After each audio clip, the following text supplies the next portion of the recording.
bonsoir. Je suis Aaron Oldick, directeur du Stanford Humanities Center, ainsi que professeur d'histoire. Je suis très heureux de vous accueillir ce soir en ce lieu dédié à la recherche du savoir. Permettez-moi donc de vous souhaiter à tous et à toutes la bienvenue en cette occasion exceptionnelle et permettez-moi de vous dire quelques mots avant de commencer sur notre centre. Le Stanford Humanities Center est un institut de recherche multidisciplinaire voué à l'étude approfondie et innovante de l'histoire, de la philosophie, des arts et de la culture en général.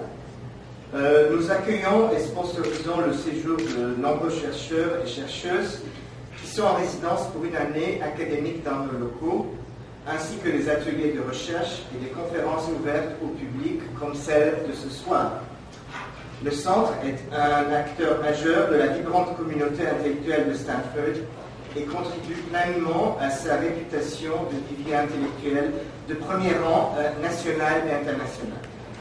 Le centre, fondé en 1980, s'est progressivement transformé en un incubateur dont la raison d'être est de galvaniser la recherche dans les arts et les sciences humaines, d'être un lieu propice à la réflexion et à l'inspiration des nouvelles générations de chercheurs en sciences humaines. Nos différents programmes réunissent professeurs et doctorants des 4 coins de l'université, ainsi que les étudiants de second cycle et l'ensemble de notre communauté intellectuelle.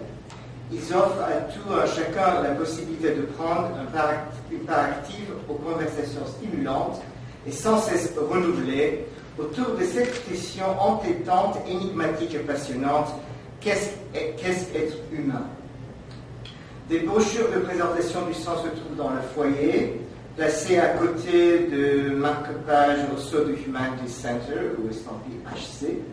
Je vous invite à tous à l'emparer en quittant la salle ce soir, et je vous invite également à venir me voir, ainsi qu'aborder les membres de notre équipe présents ce soir, si vous souhaitez demander de plus amples renseignements et informations sur le centre, et je vous invite à une réception à la fin.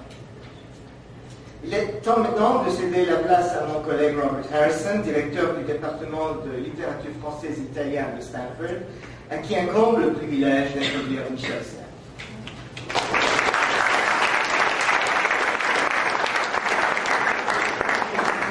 Merci bien. Nous sommes un peu compatriotes dans le sens que je suis né à İzmir en Turquie, Aaron à Istanbul, mais moi j'ai un accent français beaucoup plus léventin que toi.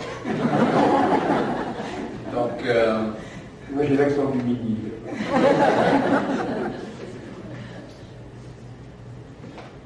Je connais Michel Serres depuis 25 ans. Nous sommes amis. Il a dédicacé un livre à moi. Moi j'ai dédicacé un livre à lui. Et donc, c'est une amitié qui me monte dans les années. Parfois, quand je mentionne à des gens en France que j'enseigne à Stanford, ils me demandent: est-ce que vous connaissez Michel Serres? Et depuis 6 ans que je dirige le département de français, je peux répondre: pas seulement je le connais, je suis son chef. Ça me rappelle d'ailleurs. Moi, je suis esclave.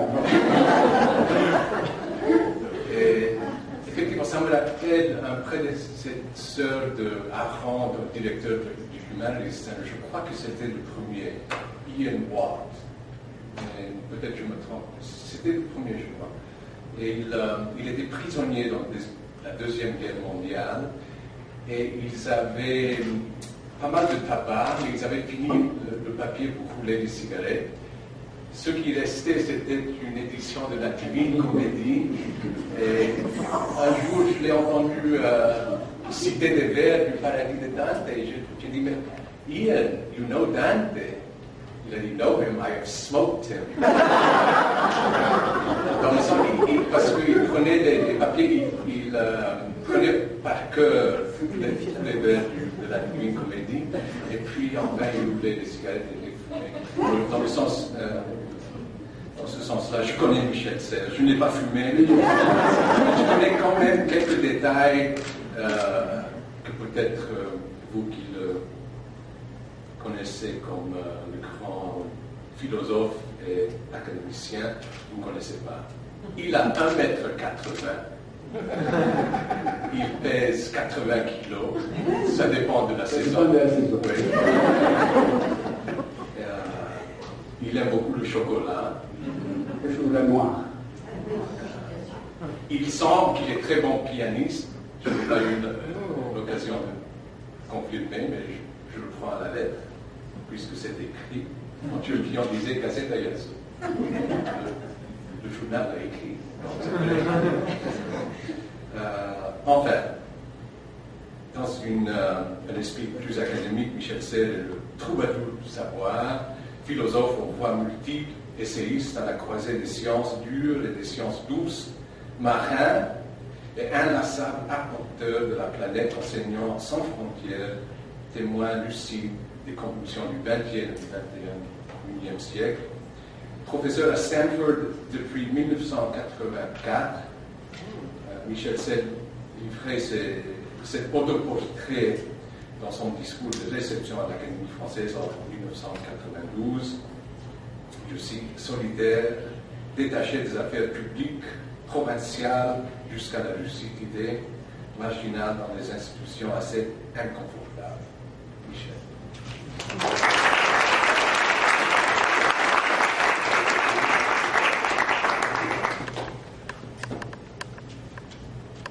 Dans l'année qui précède l'explosion de la Seconde Guerre mondiale, au matin du 25 mars, jour de l'Annonciation, un jeune Italien embarque sur le paquebot-poste régulier qui relie le port de Naples au sud de Rome à celui de Palerme, ville principale de la Sicile.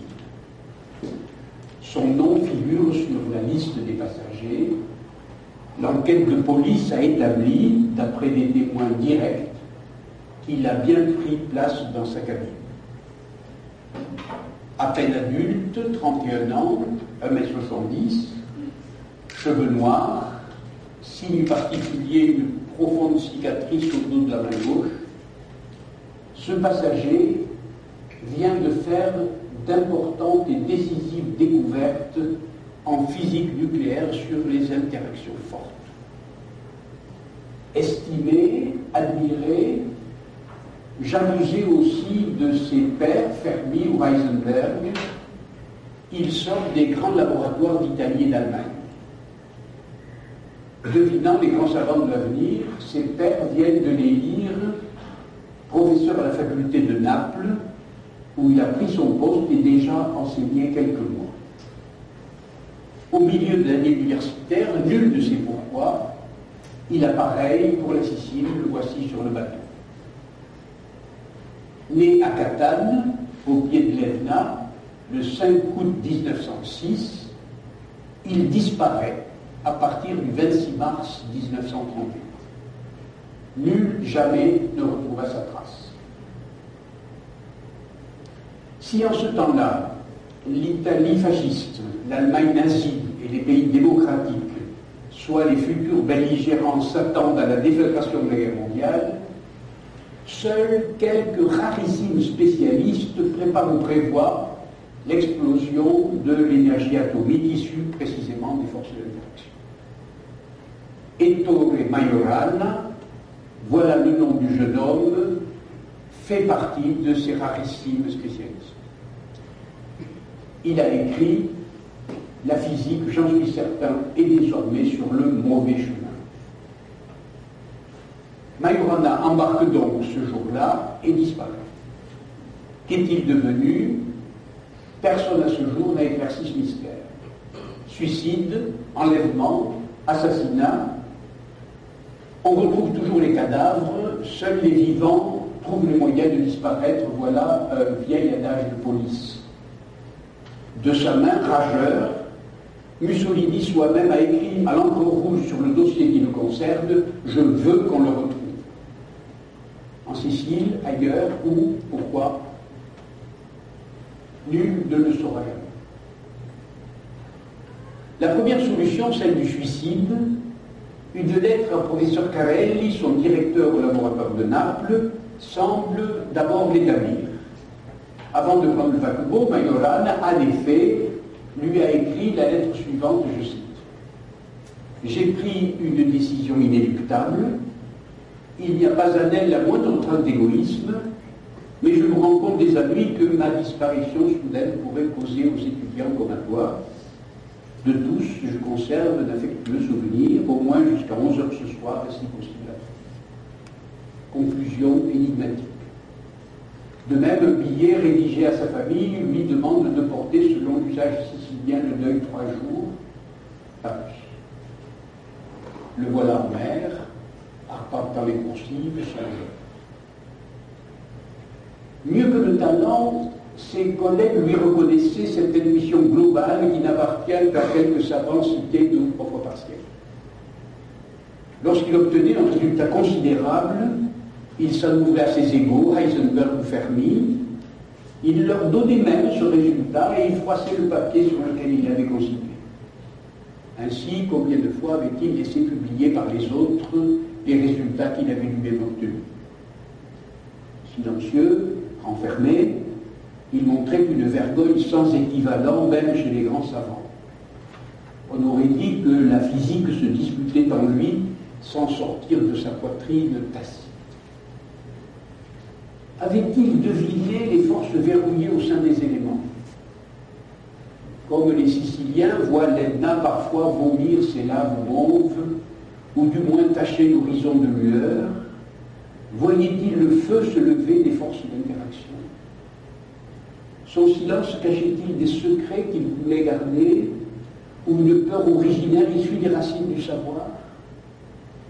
De quel volcan entendait-il la voix? De l'Etna? De la bombe possible? Et pourtant, Majorana ne mourut pas ce soir-là, ni cette nuit-là. Dès son arrivée à Palerme, en effet, il rédigea un télégramme que nous avons en main au même professeur Cavelli. Je cite, « La mère m'a refusé, je reviendrai demain habiter le même hôtel à Naples », dit le télégramme.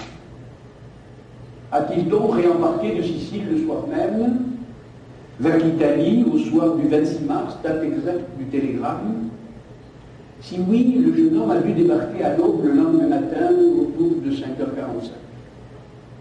Un dernier témoin consulté hésite en effet sur la personne avec laquelle il a partagé sa cabine cette nuit-là.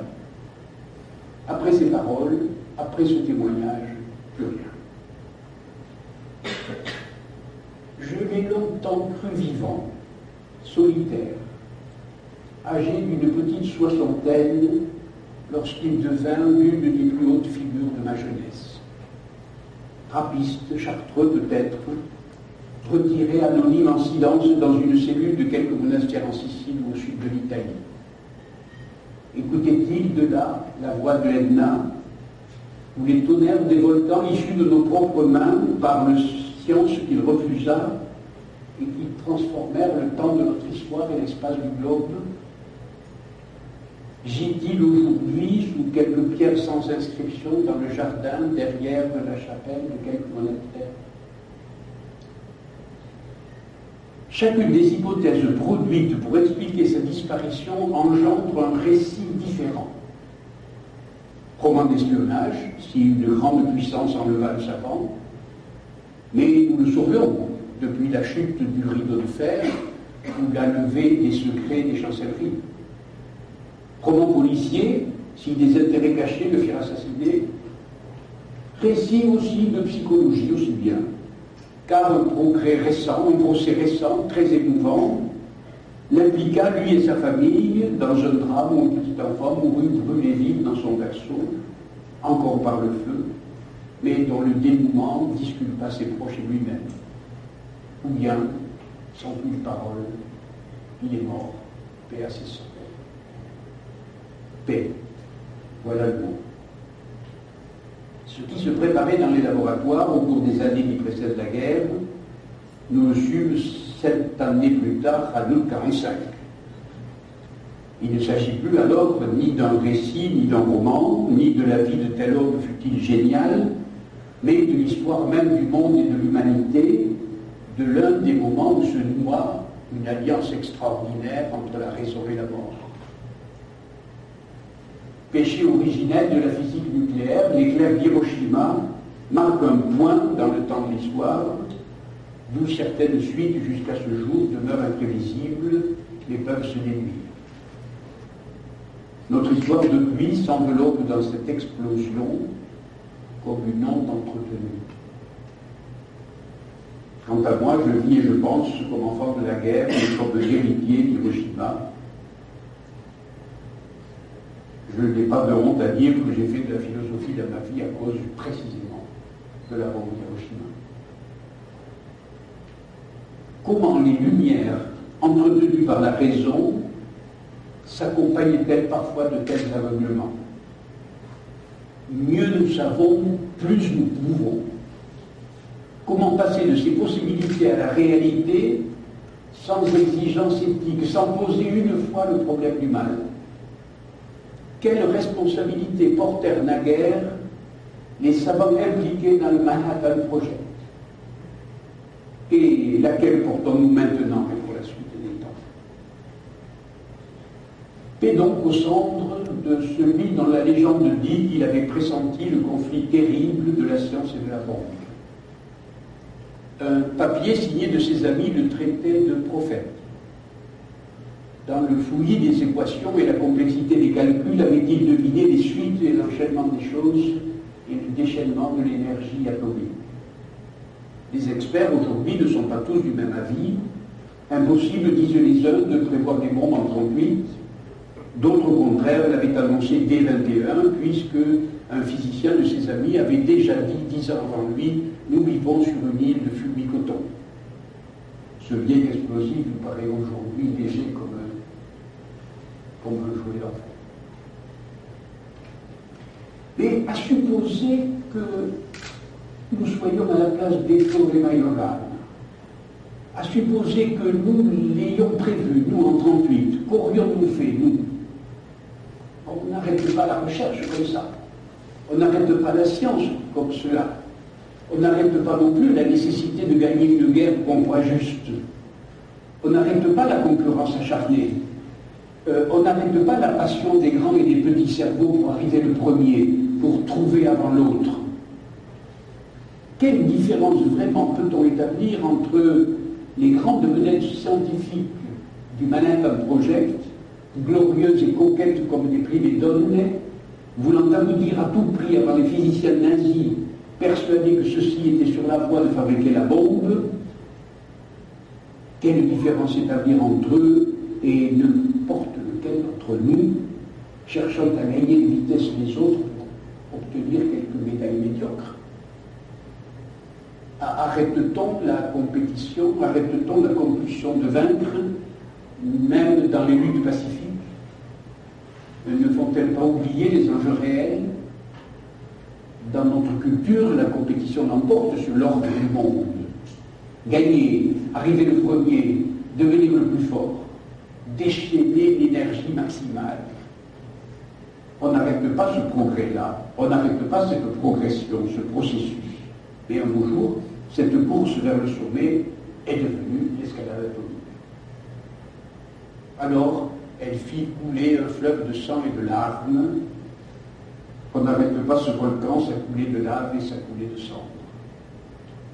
Né à Catane, disparu à Palerme, passionné de flotte et de bataille navale, le jeune Ettore Majorana vient d'accomplir un tiers de tour autour de son île natale. Il comprend, il descend la pente de l'escalade, il sait qu'au bout de la montée, en haut de cette progression, il y a le cratère béant dont les paysans de Sicile ont toujours ouï la voix brûlante et que les habitants d'Hiroshima vont avoir à subir dans leur chair irradiée. Il redescend, il porte sur lui un moment tragique de la science, mais il en a effacé pour lui les signes en gommant les marques de ses sandales dans la poussière du sol.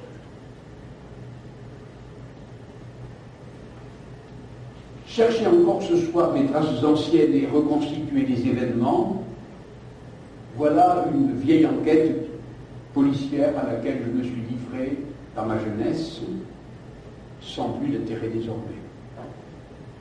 J'en ai parlé souvent il y a 30 ans, je n'en parle plus désormais. Au lieu donc de restituer ces témoignages d'avant-guerre, je vous invite ce soir à voyager plus avant et à remonter dans le temps de l'Antiquité oubliée pour trouver non pas peut-être la vérité, mais le sens de ce mystère.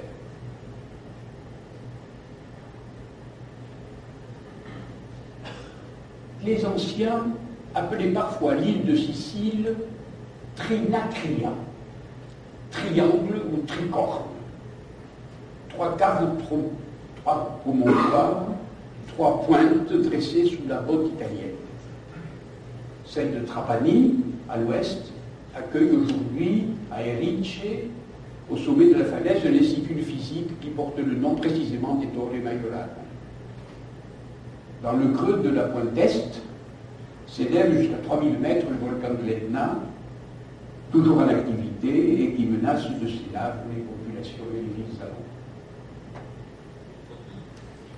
Les bords de la Méditerranée, sur la côte ionienne, tu en as parlé tout à l'heure, Robert, ont vu naître la géométrie, la physique, la chimie, l'histoire naturelle, plus la philosophie, plus les 3 monothéismes. Au milieu de cette mer d'où naquirent nos réseaux d'Occident, voici donc une île centrale, en bascule entre la Méditerranée orientale et la Méditerranée occidentale, terre à 3 côtés, mais aussi à 3 savants, si grands qu'ils marquèrent le temps total de notre histoire. Majorana de Catane et de Trapani, dont je viens de parler, Archimède, Montréné à Syracuse, enfin Empédocle d'Agrigente. Voilà à eux 3 un résumé de nos savoirs, de notre sagesse et de nos folies mortelles. De notre paradis, puisque cette Méditerranée a vu l'origine de tous nos savoirs et de tous nos enfers, je en parler. Je vous invite ce soir à faire un voyage autour de cette île. Et cette île, je vais la considérer comme un modèle réduit de notre propre monde, un symbole du grand monde, un symbole aussi d'un tour de l'histoire, aussi ancienne que contemporaine, mais aussi le tour de la science et de nos savoirs, le tour de ce qu'il faut faire, de ce qu'il faut savoir et croire, le tour complet de notre exigence morale et de nos philosophies. En chaque stade du voyage, un volcan nous attend. Fin du premier acte.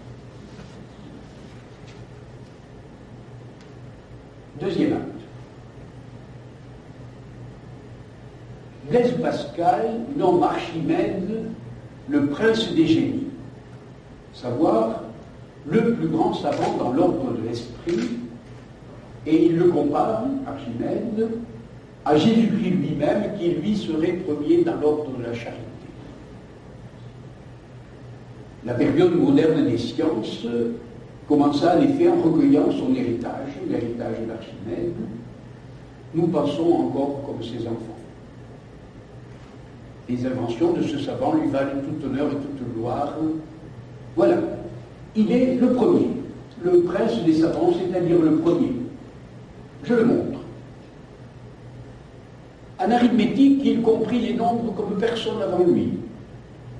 Il eut l'audace de les prendre dans leur croissance immense, comme si les grains de sable de la plage avaient envahi l'univers. Comptez-les, dit-il, en posant un grain de ce sable sur la première case d'une sorte d'échiquier en bas à gauche, et mettez-en 2 sur la case voisine, puis 4 sur la prochaine, en doublant ainsi la mise indéfiniment. Très vite, la plus grande fortune du plus riche d'entre nous n'arrivera jamais à égaler ce chiffre astronomique. De même, la solution numérique à son fameux problème des bœufs couvre 600 pages de chiffres. Alors, le conte du savant, définitivement, dépasse de loin le conte de celui des princes. Géomètre, il comprit les figures comme personne avant lui, car il sut calculer, par exemple, avec une précision exemplaire, le rapport entre le rayon d'un cercle et la circonférence, ce nombre fameux qui plus tard s'appellera pi. Il construisit de plus des courbes étranges et magnifiques comme la spirale et l'hélice, et de la sorte, dans les profondeurs de nos cellules, nous portons notre ADN comme une forme archimédienne.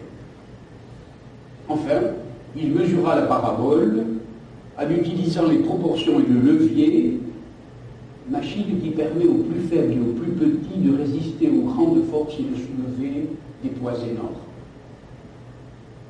Et c'est ainsi qu'il prétendit, dans un mot fameux que vous connaissez tous par cœur, d'ébranler le globe terrestre à condition de bénéficier d'un petit point d'appui. Ainsi, la force du savant l'emporte de loin sur toutes les puissances du monde. Arithmétique, géométrie, mécanique maintenant. Mécanicien, il comprit l'équilibre comme personne ne l'avait compris avant lui, et dans les circonstances les plus fines, c'est-à-dire en milieu liquide. Exploit extraordinaire en plongeant la couronne royale dans l'eau et en évaluant son volume et sa densité, il sut décider de l'authenticité de l'alliage ou de sa fausseté. Ainsi, le savant donne au roi la justification profonde de leur titre. Au bilan, toujours premier, sa gloire est comparable à celle de Dieu, son compte dépasse toute fortune, sa force dépasse toute puissance et il légitime tout pouvoir. Voilà le nouveau primat de la raison et de la science, maîtresse enfin du monde et des hommes. Pourquoi Majorana s'inquiéta-t-il alors d'une élévation de puissance qui remplit Archimède de joie? Et écoutez maintenant, je vous prie, mon éloge de la découverte par corps. Joie dans l'eau, joie dans l'air, pour que le récit le plus naïf de la plus célèbre découverte de l'Antiquité nous parvienne inchangé à travers 2 millénaires, il faut qu'elle cache de somptueux trésors. Voici Archimède nu dans son bain. Son corps flottant ondoie seul dans le volume, comme un petit vaisseau dans un bac minuscule où ses membres se livrent à des roulis menus. Corps nu, fluide transparent, théorème d'équilibre par les eaux. Archimède sent la force qui, en le soulevant, fait qu'il flotte, fait qu'il nage. J'ai trouvé, hurle-t-il, et le voilà sorti toujours nu dans la rue, criant et courant sur la place publique, au grand ébahissement des gens raides, boutonnés, politiques et debout, qui voient sans le voir, ruisselant d'eau et de lumière, un corps qui m'éblouit une seconde fois de sa valeur de vérité. Nu, comme un enfant qui sort du ventre de sa mère, et qui saute comme un bébé, nu, sans autre appareil dans le bain sur la terre et par l'air, ce corps s'enfonce mais flotte, se lève et sort du bain, marche et court et laisse sur le sable la trace de ses pieds mouillés. Enfin, bondissant de joie, il s'envole en suivant, dans l'air et dans le vent, le verbe séraphique de la trouvaille, Eureka. Eureka. J'ai senti, dit-il, la force de l'eau qui soulève mon corps. Mais quelle force l'a poussé donc hors de l'eau? Eureka, dis-je moi, Michel Serres à mon tour, parce que je vois un nouveau théorème, celui que je trouve avoir généralisé à partir de celui d'Archimède, et le voici, mon théorème. Tout corps, loyalement plongé dans la vie authentique et dans l'apprentissage courageux et direct, reçoit d'eux une force égale à ce corps et dirigée de bas en haut, verticale, vers la découverte. Elle fait voler son corps, qui devient alors archangélique. Comment mieux exprimer l'ivresse dont la raison heureuse fait flotter dans l'eau et l'intuition bienheureuse léviter dans l'air? Archimède a senti le mouvement et s'élevait dans l'émotion des deux éléments, comme s'il entendait la parole des ondes et la vibration du vent. Et j'entends Eureka comme ce double écho et de l'air et de l'eau. Quelle histoire, avouez-le, dit avec plus de vraisemblance la joie corporelle de la trouvaille en science. Ainsi fut-il le premier par corps au jeu de la joie intelligente. J'ai parlé de l'eau, j'ai parlé de l'air, laissez-moi parler maintenant de la terre. Je l'ai dit, ingénieur mécanicien, il a su aussi construire des machines que nul n'avait imaginées avant lui. Expert affilé en treuils et leviers, Archimède se vante donc nouvel atlas de soulever le monde. Mis au défi, en public, il arrive à tirer et traîner de son seul bras un vaisseau complet de guerre tout armé sur le sable de la plage devant le roi et sa cour en démultipliant les forces par l'intermédiaire de poulies. Que la raison montre qu'elle peut ainsi dominer de sa force le monde, comment s'étonner que les rois eux-mêmes frappent à sa porte pour exiger sa collaboration. Les rois mobilisent donc cette puissance indomptable comme l'utilisent les hommes d'un bataillon en vue de cette lutte sans trêve qu'on appelle la guerre. Alors, l'histoire recommence. 6 au centre de la mer qui baigne le centre des terres qu'on disait alors habiter.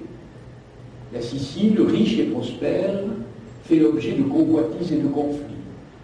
Rome au nord lutte contre Carthage au sud, et les tyrans des villes grecques de Sicile font alliance tantôt avec le haut, tantôt avec le bas, selon les avantages qu'ils en tirent. Alors, ingénieur mécanicien, on demande à Archimède de construire pour défendre Syracuse, riche et convoitée, de lourdes machines de guerre, des tours énormes, d'où les leviers peuvent lancer des projectiles pour détruire les vaisseaux. Soulever la terre, voilà un pari, mais aussi de l'esbrouffe. Tirer des vaisseaux devant le roi, voilà de l'utile propre à soulager la peine des hommes, mais aussi du spectacle et de la publicité. Lancer des projectiles, voilà se défendre, mais aussi tuer. 3 résultats différents pour un seul théorème, le rapport des forces et sa machine, le théorème sur le fléau, quel mot, sur le fléau du levier. Peut-on donc inventer des principes en maîtrisant les conséquences? À force de gagner, de chercher à devenir le premier pour la puissance et pour la gloire, ne porte-t-on pas tout d'un coup des responsabilités de mort? Alors, avec 2 millénaires d'avance, voilà qu'adviennent déjà, avec Archimède, les questions posées par Majoral.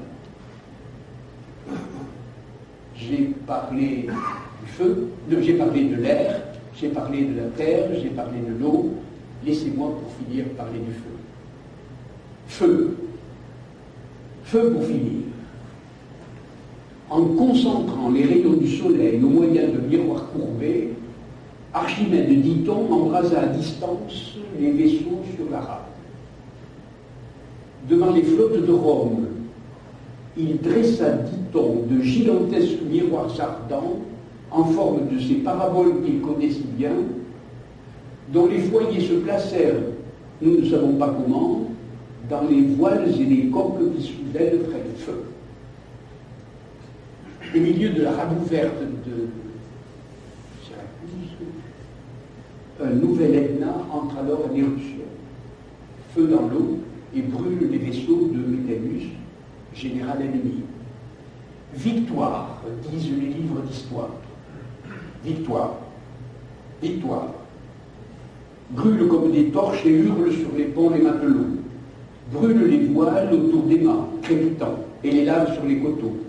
Brûle et hurle l'enfant dans son berceau. Brûle et hurle les femmes et les hommes dans l'époque du Japon, vers 23 siècles plus tard.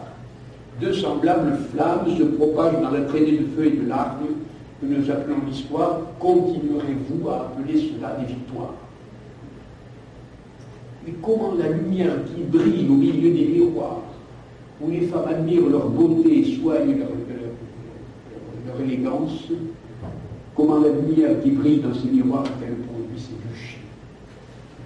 Comment la joie tressaillante de la découverte et de la trouvaille en clameur de mort s'est-elle changée. La bataille fait rage dans sa ville natale. Nul ne sait comment Archimède mourut. Les récits concordent pourtant. Un soldat romain, après la victoire, l'a-t-il tué alors qu'il tentait de résoudre un problème de géométrie tracé comme d'usage dans le sable de l'arène? Métellus commande qu'on lui amène Archimède, et le légionnaire qui le cherche l'appelle par son nom. Le géomètre l'écarte de la main en lui disant de ne point brouiller le schéma. Le soldat furieux le transperce de son glaive. Le sang coule sur le problème, efface le dessin. Archimède a servi le fer, il meurt par le fer. On dit aussi qu'il fut assassiné par l'un de ses soldats, de ses légionnaires, pendant qu'il transportait vers le général vainqueur ses instruments d'astronomie et de mécanique. Toujours premier, sans cesse vainqueur, collaborateur de toutes les victoires, voilà qu'il rallie collaborateur, le camp des vainqueurs, la seule patrie qu'il ait jamais connue. Alors les derniers, les petits légionnaires, font couler le sang sur son corps. Quelques décennies plus tard, Cicéron, le célèbre avocat de la Rome classique, de passage en Sicile, raconte au livre 5 de ses Tusculanes qu'il a cherché la tombe du plus illustre des savants de Sicile et qu'il a difficulté, il n'a peut-être pas réussi à la découvrir, je cite, parmi un fouillis de ronces et de buissons, comme si elle aussi, comme celle de Majorana, avait disparu. Fin du deuxième acte. Troisième acte. Je continue notre tour du monde, continuons notre tour de Sicile, notre cycle de savoir, ou notre cycle de l'éthique. De Catane à Palerme, puis à Syracuse, la dernière étape du voyage nous entraîne au sud de la Sicile de nouveau. Pascal, je l'ai dit, nommait Archimède le prince des génies, prince veut dire premier. Or, vous savez peut-être une chose est de découvrir ou d'inventer dans une discipline déjà là, pour crier dans la rue « Eureka, j'ai trouvé », et autre chose est de créer une science à partir de rien.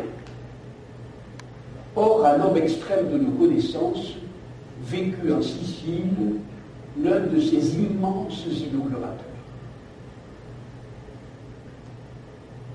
De Catane à Palerme, le jeune Majorana, proche de nous, quasi contemporain, annonce déjà nos inquiétudes.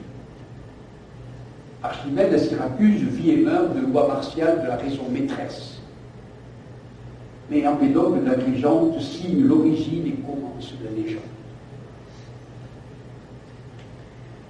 Lui-même physicien, chimiste, naturaliste, médecin. Je m'excuse de cette liste que je vais nier tout à l'heure. Empédocle inventa ce qu'on appelle les éléments.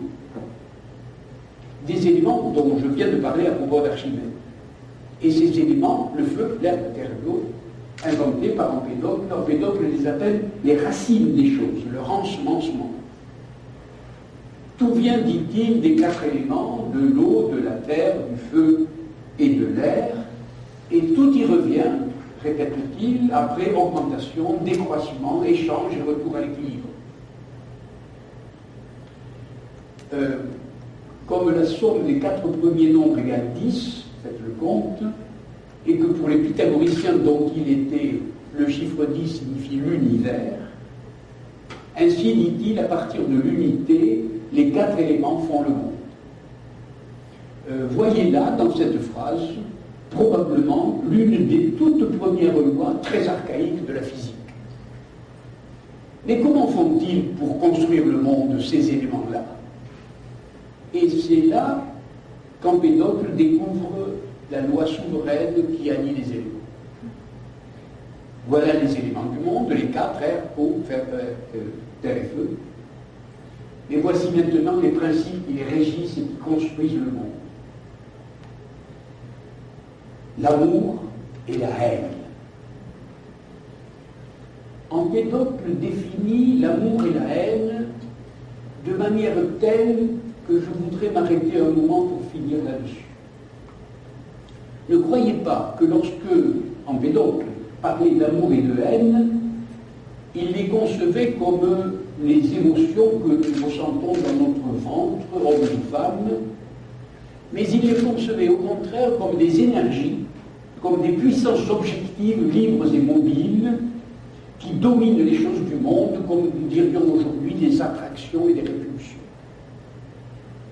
La haine, disait-il, coupe, sépare, distingue, dissout, détruit, analyse, dissémine, tue, alors qu'inversement l'amour joint, réunit, mêle, associe, construit, harmonise, fait naître et fait jouir. Nous les nommerions peut-être aujourd'hui interactions fortes et faibles. Mais mieux que cela, lorsqu'Empédocle dit que la haine et l'amour sont des formes physiques, il n'élimine pas, ce faisant, son sens subjectif, ce que nous ressentons dans notre ventre, et son sens objectif ou son sens collectif. Je reviendrai sur ce point. Ainsi, pour Empédocle, la haine déchaîne cette force énorme qui enchaîne par amour toute chose. Est-ce que nous pourrions nous exercer ce soir à regarder les orages, les cyclones, les sources, les chutes d'eau, les naissances, l'hiver, le printemps, le couchant et l'aube, comme il les voyait à travers ces forces-là, à travers cette respiration géante d'amour et de haine, dont l'alternance fragmentée et attachée ont favorisé aussi bien les rixes que les coïtes. Entendez maintenant le secret de notre contemporanéité à travers les deux puissances de sa théorie, l'explosion de la haine et la pédagogie.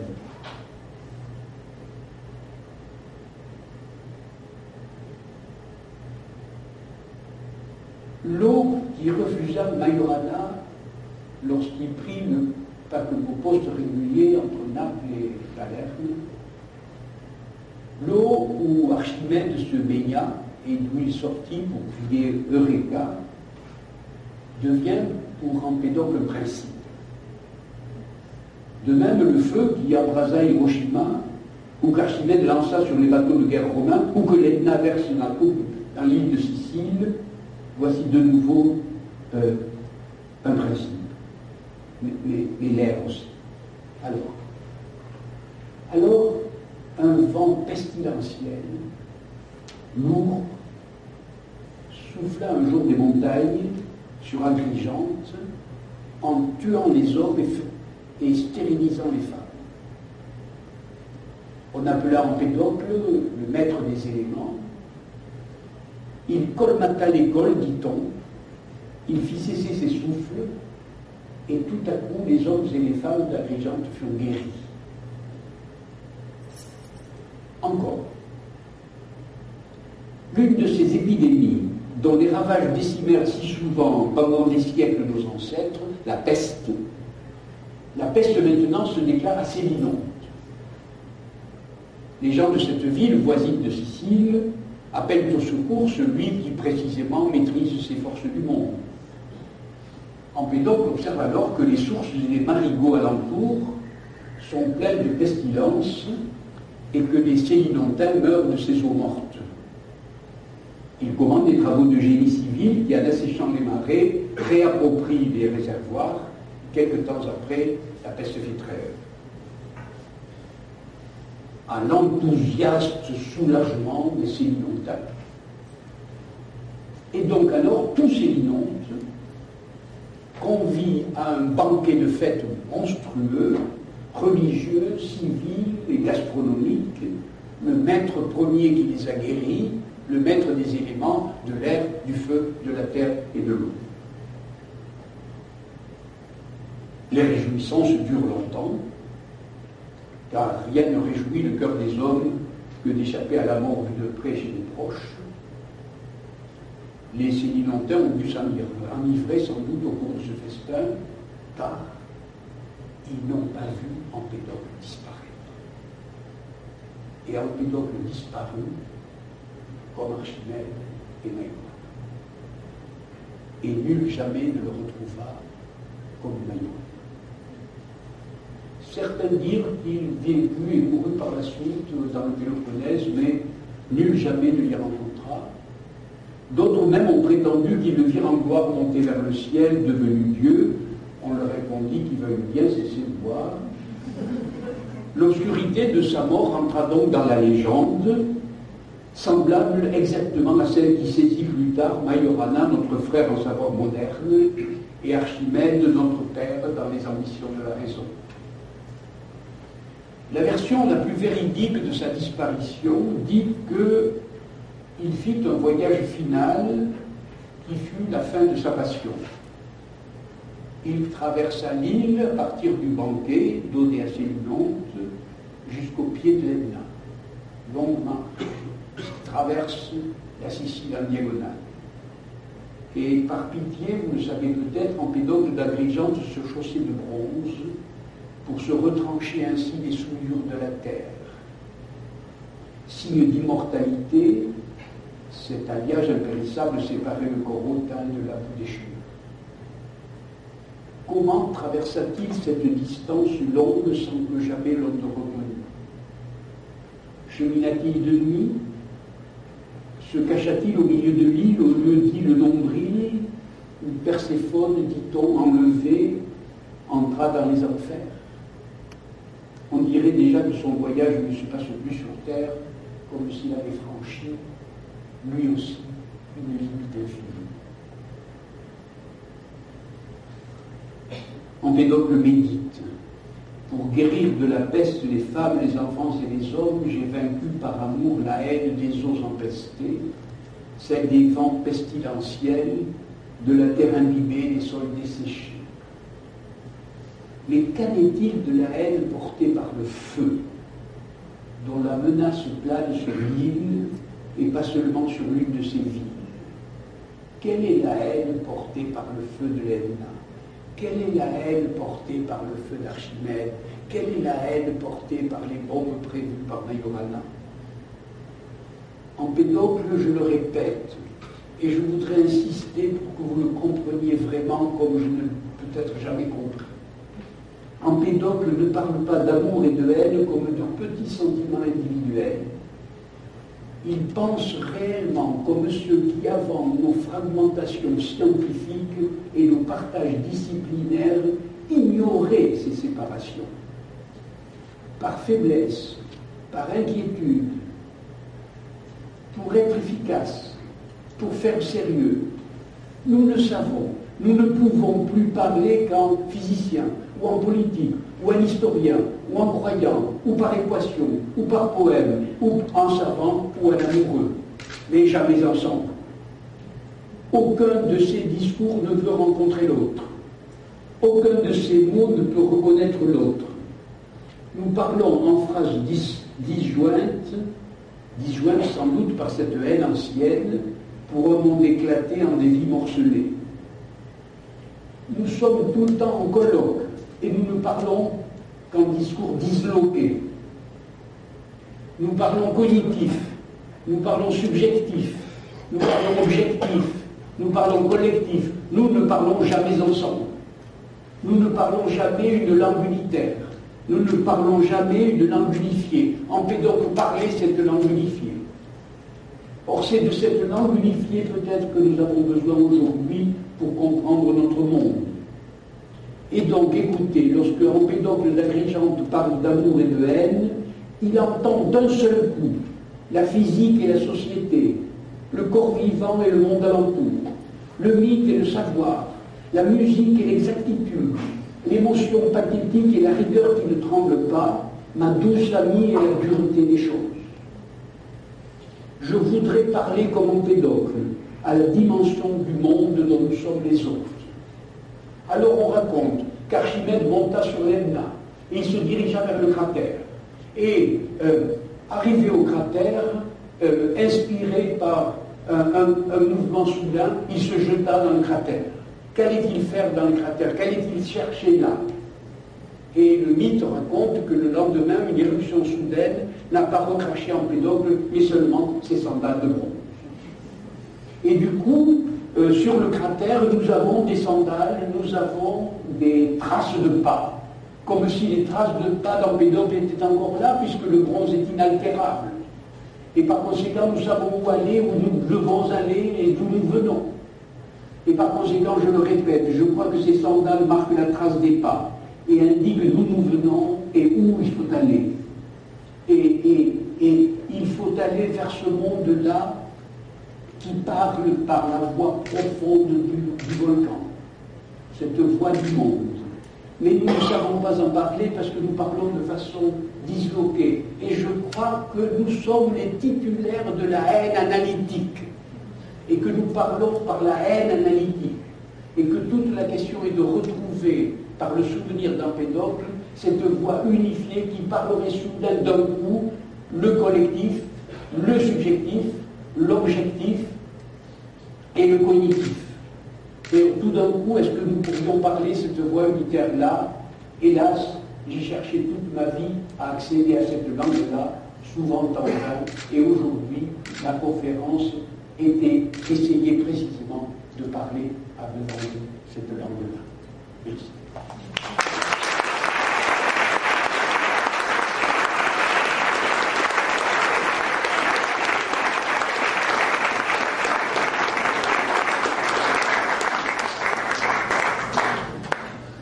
Alors, il y a des questions. Question?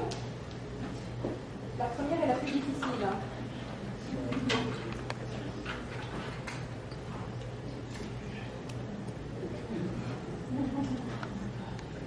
Courage. Vous avez bravé l'orage, vous pouvez braver.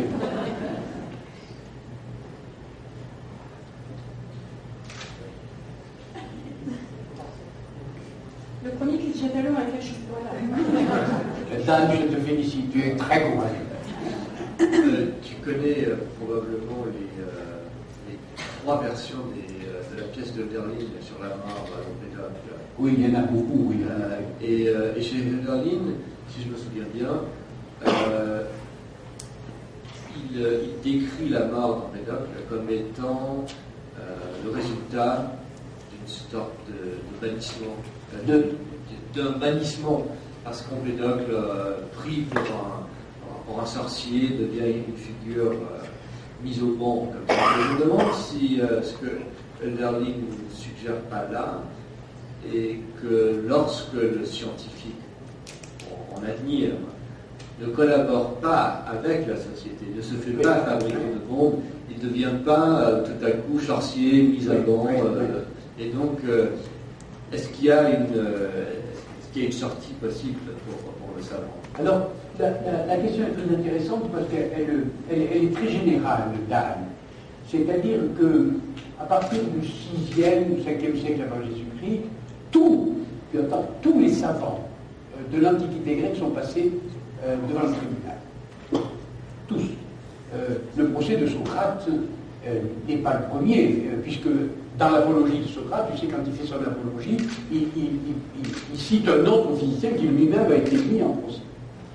Par conséquent, quand on dit que le procès de Galilée a fondé la science, c'est un dit de journaliste. Ça ne veut rien dire. C'est le dernier, au contraire, d'une longue suite de procès qui ont émaillé l'histoire des sciences grecques.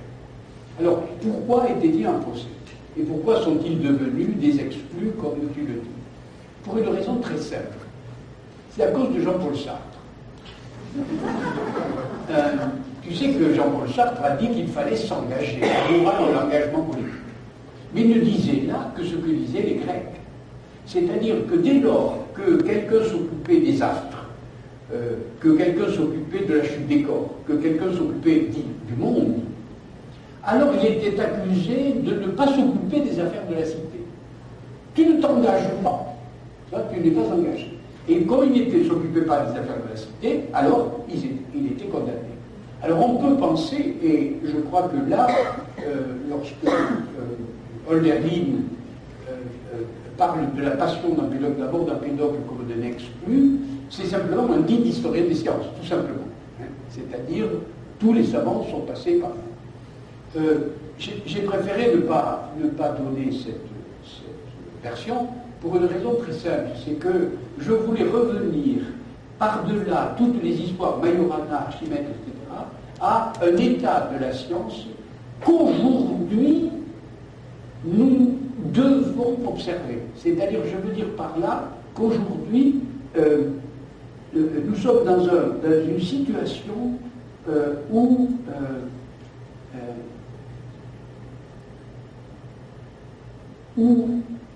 le monde est rentré dans le jeu politique, où le monde est rentré dans le jeu humain, et que par conséquent, si nous ne suivons pas la voie du monde, alors nous courons des dangers certains. Et voilà, et je trouve que cet exemple d'Empédocle, il va vers le volcan, on dirait qu'il va écouter la voix la plus profonde du volcan. Et il est digne de cela, parce qu'il a inventé une science qui est précisément non analytique. Une science où les lois, les éléments, etc., sont des lois globales, vraiment qui englobent, comme je l'ai dit tout à l'heure, le subjectif, les quatre que nous séparons.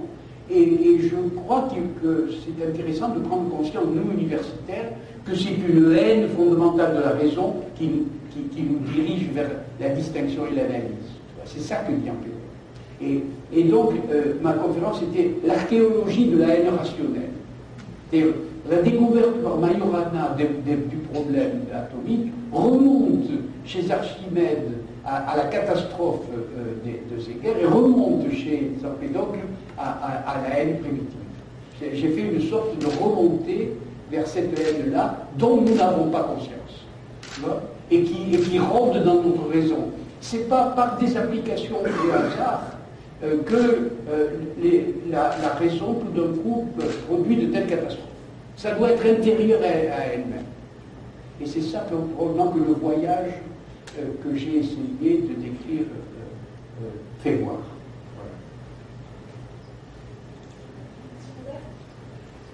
Okay. Je voulais peut-être faire une éloge de la haine en rappelant un autre philosophe de la Méditerranée, c'est-à-dire Héraclite, qui avait soutenu que le polémos, je ne sais pas si ça se traduit exactement. C'est la guerre, c'est la guerre, c'est le conflit. C'est la mère de toutes choses. La mère en anglais, je crois que la traduction est le père. Le père, ah bon. De toutes choses. Mais disons la mère de toutes choses. C'est féministe. Et donc, ça donne aussi à réfléchir que ce que vous appelez la haine, c'est aussi une force de différenciation, ce qui crée des régions différentes, des cultures différentes, des différences de tout genre. Et que cet amour Empédocle, finalement, ça peut amener à ce que le philosophe Anaximandre appelait le apéron, c'est-à-dire ce qui est indifférencié tout à fait. Et donc, je serais un peu inquiété d'enlever le côté producteur de polémique. Lorsqu'un Anaximandre parle d'apeiron, c'est-à-dire de l'indéfini, on est à peu près tous d'accord maintenant pour penser que c'est vraiment l'origine de toutes les sciences. C'est-à-dire que l'apeiron, l'indéfini chez Anaximandre, est probablement la première expression de l'espace géométrique, la première expression de l'espace tel que ensuite Euclide le décrit et le décline. Et par conséquent, c'est précisément l'apeiron qui serait une source plutôt que le polémos, que la guerre opérative. Alors je reviens maintenant à Empédocle. Je ne suis pas complètement sûr qu'Empédocle n'ait pas compris que la haine, justement, disjoint, crée etc. Mais c'est cette disjonction-là qui est l'une des forces, et l'amour étant l'autre, si tu veux, Et c'est celle-là qui, pour lui, est la responsable des catastrophes, je crois. Je ne suis pas sûr qu'Héraclite n'était pas d'accord. Il aurait été d'accord, peut-être, pour avouer ça. C'est la mère de toutes choses, mais c'est une drôle de marâtre. Question suivant cette dualité dont vous avez parlé, la haine et l'amour, Eros, Thanatos, encore une fois. Mais après, vous avez parlé de ce dialogue qui n'est pas universel, qui est plutôt classifié, différentes choses. Comment vous voyez, vous voyez l'amour d'un côté ou de l'autre? L'amour, la haine du côté universel, la haine du côté qui divise le dialogue, ou est-ce que ça n'a rien à voir? Ce n'est pas moi qui vois, je dis simplement quelle est la manière dont Empédocle prend les choses. Je crois que pour lui, il y avait une sorte de dualité ou d'équilibre entre les deux forces, et qu'il voyait dans la nature comme dans les hommes une force qui distinguait, qui séparait, etc., et une autre force qui réunissait, et que les deux forces étaient au travail dans le monde. Alors, que d'une certaine manière il ait été du côté de l'amour plutôt que de la haine, c'est pas sûr, c'est pas complètement sûr. Il était peut-être aussi bien du côté d'Héraclite, mais maintenant c'est moi qui interviens. C'est-à-dire, c'est plus Empédocle qui intervient, c'est moi, c'est-à-dire... justement, je vous demande. C'est la question. Et mon travail consistait à dire, mais pourquoi Majorana a-t-il disparu? C'était simplement une question historique. Et au lieu de faire une enquête policière pour essayer de voir ce qui s'était passé au moment de la constitution de la bombe atomique, j'ai essayé de remonter et de faire une sorte d'anamnèse pour dire que chaque fois qu'on avait, alors ça tombe bien, c'était en Sicile, et ça permet de faire une sorte de modèle réduit, mais quand on remonte vers les ancêtres de Majorana, c'est-à-dire Archimède et Empédocle, on retrouve chaque fois des scènes relativement analogues. Et c'est pour ça que je voyais dans le feu de la bombe atomique le feu chez Archimède et le feu chez Empédocle. C'est-à-dire une sorte de... Et alors, ça me permettait de faire une histoire, et que cette histoire était à la fois, alors ça y est, nous disons maintenant, que cette histoire était à la fois de l'histoire des sciences, pas si mauvaise que ça, de l'histoire du cognitif, de la connaissance, oui, pourquoi pas, de l'histoire des collectivités, collectives, etc., une sorte d'analyse des passions humaines, etc., et qui me permettait de parler d'une seule émission de voix à plusieurs voix, c'est-à-dire de parler cognitive, de parler collective, de parler subjective, etc. Voilà. Et j'ai essayé de parler à plusieurs voix. Voilà. Et ça me paraît ça de... Pardon? On reste dans l'ambiguïté. Pardon? On reste dans l'ambiguïté. C'est ambigu. Oui, donc il semble que depuis Empédocle, il faut aller vers la haine politique de plus en plus en différenciant de plus en plus les choses. Je me demandais si on imagine dans le même temps, dans quelques milliers d'années, si vous pensez qu'on continue à aller dans cette voie vers la haine analytique, ou si on arrivera à bifurquer d'une façon ou d'une autre vers une sorte d'amour en fait, en globalisant les choses. Et si oui, quelle solution on pourrait envisager pour aboutir à ça? Je ne suis ni prophète ni Madame Soleil.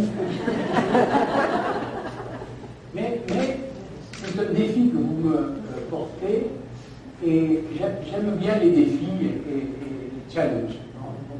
Je veux bien essayer de répondre à cette question. J'ai l'impression qu'aujourd'hui, mais peut-être les savants qui sont ici vont-ils me critiquer beaucoup, j'ai l'impression qu'aujourd'hui, nous allons de plus en plus vers des sciences que j'appellerais des sciences difficiles. Et que nous quittons une période qui était ce que j'appellerais volontiers la période des sciences faciles. C'est-à-dire, j'appellerais les sciences difficiles les sciences où on tient compte réellement d'une pluralité de conditions et d'éléments. C'est-à-dire des sciences qui sont réellement très composites, très complexes, à l'image, disons en gros, des sciences de la vie et de la terre d'aujourd'hui. C'est des sciences où on tient compte réellement de l'entrelacement des conditions et des choses. Et du coup, oui, on irait volontiers vers ce type de connexion. Voilà, des sciences de plus en plus connectées. Donc on s'approcherait, à mon avis, de plus en plus du concret, c'est-à-dire des choses du monde comme telles. Et c'est vers ça, en effet, que me paraissent aujourd'hui aller les évolutions scientifiques. Et c'est un peu dans le sens en question. Alors ça serait plutôt du côté de l'amour, en effet, au sens empédocléen du terme, que du côté de l'analyse. C'est-à-dire, les sciences d'aujourd'hui sont de moins en moins analytiques, de plus en plus synthétiques. Voilà, c'est ça. Et ces synthèses-là, évidemment, sont extraordinairement complexes, et c'est l'arrivée de l'ordinateur a beaucoup aidé, en effet, à cette situation. Tout à l'heure, vous avez dit que vous n'étiez ni prophète. Pardon? Tout à l'heure, vous avez répondu Oui. que vous n'étiez ni prophète, ni Madame Soleil. ni Madame Soleil. Mais dans votre livre, La guerre mondiale, vous êtes prophète et vous êtes Madame Soleil.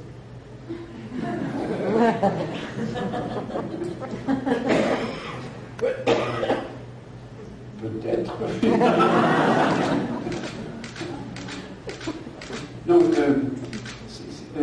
alors je réponds là. Il y a une distinction catégorielle à mettre en place de façon précise. Il y a la prophétie d'un côté, la voyance de l'autre, et l'utopie. Et l'utopie n'est pas la prophétie, et l'utopie n'est pas la voyance, n'est-ce pas? Et la guerre mondiale à la fin de sa partie, et puis l'utopie, au sens technique du terme, au sens précis du terme. Alors, je serais plutôt utopiste, monsieur, que prophète. Voilà. C'est une utopie, mais enfin, on a le droit d'écrire des utopies, je le crois, et d'autre part, je ne connais pas beaucoup de progrès dans l'histoire qui ne sont pas passés par une utopie d'abord. D'autres questions? Pas d'autres questions? Une fois, deux fois.